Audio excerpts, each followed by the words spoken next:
कंचन राज हाजीपुर वैशाली।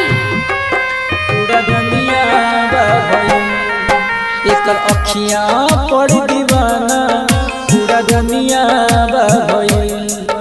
एकर अखिया पर दीवाना पूरा दुनिया भइल। इनका सामना हीरोइन भी फीका पड़ गई। इनका सामना हीरोइन भी फीका पड़ गई।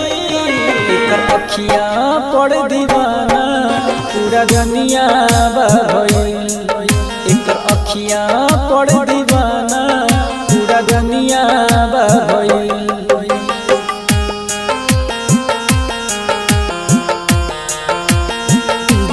कंचन राज हाजीपुर वैशाली। एकर अखिया पर दीवाना पूरा दुनिया भइल। जितना बड़ाई करी करे उतना कम बा।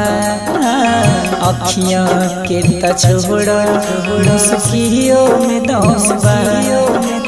जितना बड़ाई करे उतना कम बा। अखियां के त छोड़ा मुस्कियों में दम बा। देवा यादव के जिंदगी से चैन ले गए। देवा यादव के जिंदगी से चैन ले गए।